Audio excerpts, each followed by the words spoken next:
Hello and welcome to this week's Saturday Jewelry Rendezvous. If you're new here, I'm Sophie, the founder and jewelry designer behind SMG, and every week I'm taking you behind the scenes of the jewelry world. Today you could be forgiven to think that we are in spring. Crocus, a sign of early spring. But let's not get over ourselves. It's only mid-February. Instead, I would like to invite you in the world of diamonds. Exceptional natural colored rough diamonds. Why diamonds? Well, there are a couple of reasons. First, if I were to ask you to name any gemstones, I'm sure the first one that would come to mind is diamonds. And with the wedding season almost upon us, I'm sure that if you're getting married or thinking of getting engaged, a diamond ring is on your mind. Diamonds also have a very special status amongst all gemstones. Its history is full of tales and myths and legends and fantastic stories throughout history, and it's shaped our world effectively today. And it's probably also the gemstone that any jeweler dreamed to work with. Also, one of the main players in that industry, De Beers, released its results earlier this week, so I think it's a very topical subject to talk about today. In addition to that, and completely coincidentally, I had the great pleasure to meet someone who used to work at De Beers and who was very generous with his time to share some of his experience working at that company. So let's dive in. Today, you've understood that we are going to talk about one of the most influential companies in the jewelry world. I've named De Beers. Its history is about innovation and monopoly, also of controversy, and today of adapting to a changing world. And I've had the great privilege to sit close up. So I will share with you a little bit of my experience. Last year, I had the opportunity to apply to the De Beers Diamond Pipeline course here in London as part of their initiative to give back to the jewelry industry. And that gave me incredible insight into the once world's largest diamond mining company. As part of that course, I got first-hand access to every stage of the pipeline, from how the diamonds are mined to how they reach the market. It's fascinating, it's complex, and it requires incredibly skilled work. And what's really stuck with me is that its impacts goes way beyond the jewelry industry. De Beers is facing one of the most difficult challenges yet: the rise of lab-grown diamonds and the changing conversations around sustainability. De Beers revolutionized the diamond industry in the early 20th century. Back in the late 1800s, a man called Cecil Rhodes saw an opportunity in South Africa's booming diamond mines, and he started buying up mine after mine, creating eventually De Beers. Cecil Rhodes, the founder of De Beers, now searching for diamonds and the labor force at the De Beers Kimberley mine in the early 1900s. By the early 20th century, De Beers was controlling over 85% of the world's diamond mining supply. But that was not just about mining. They also controlled the price, the supply, and the perception. And then came the greatest marketing move of all time.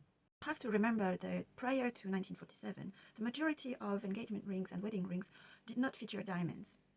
And so where the masterstroke came in is that De Beers in 1947 launched a marketing campaign linking diamonds to love, engagement, and eternity. They came up with that slogan, "A diamond is forever." Not only that, they were also telling you how much you should spend for your engagement ring. 2 months' salary of the time. With that, engagement rings became synonymous with diamonds. Diamond is forever, the ad from 1947, and the 2 month salary mark from the 1980s. But today, the landscape is very different, and De Beers faces multiple challenges, from a declining demand to an increased competition, and the challenge of lab-grown diamonds, which are presented as a sustainable and ethical alternative to natural diamonds. This is where I would like to share my personal take. You hear so much about the fact that lab-grown diamonds are ethical and eco-friendly, but really, ask yourself, how are they produced? Where are they produced? Well, they are produced in mass in factories that consume enormous amounts of energy. An example of a factory based in China. Factor that and ponder it with natural mined diamonds, which support livelihoods of millions of people in the countries where they are mined. Of course, they have their place, but probably not, in my opinion, in fine jewelry. So let's look at the 3 challenges that De Beers faces right now. The shift in customer preference first. Millennials and Gen Z care more about ethics and sustainability, and they are asking, where does my diamond come from?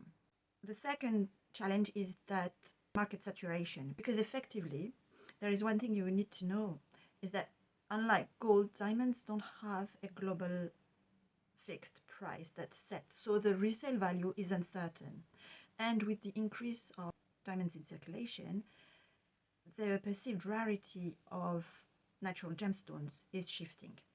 And finally, lab-grown diamonds.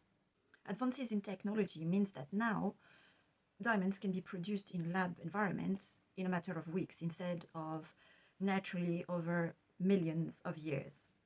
They also look identical to the natural ones, but at a fraction of the price. So where does that leave those who are looking for a truly personal, unique, valuable piece of jewellery? While De Beers struggles to compete in a changing market, there is something that is still holding true. It's the personal story, the beautiful craftsmanship. And a diamond's true value isn't just in its price, it's in its meaning, in its story, in the craftsmanship. And that's where my work comes in. Jewellery should be about lasting value, craftsmanship, and heritage. It's not just about the material, it's also about the story, the artistry, and the meaning behind the piece. That's why I also create bespoke pieces that are meant to be treasured forever, not mass-produced and disposable. Yours truly at the bench where I design and create every piece of SMJ jewelry. Now, just to be clear, I'm not sponsored or paid by De Beers in any way.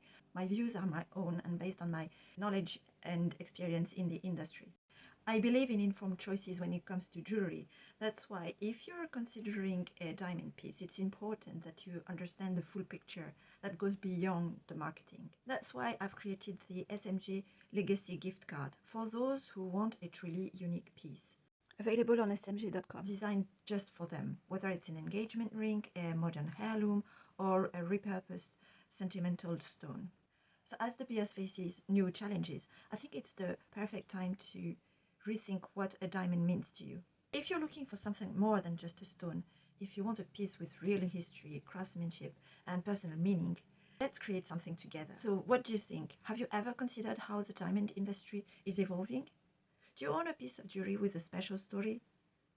Let me know in the comments. I would love to know. Remember, if you would like to explore my bespoke commission services, I have put all the details of the SMJ Legacy gift card in the description with a link to my website. Thank you for joining me for this week's Saturday Jewelry Rendezvous. I will see you next week for part 2, where we will talk about how to make an informed diamond purchase. Until then, remember, forget fashion, embrace style.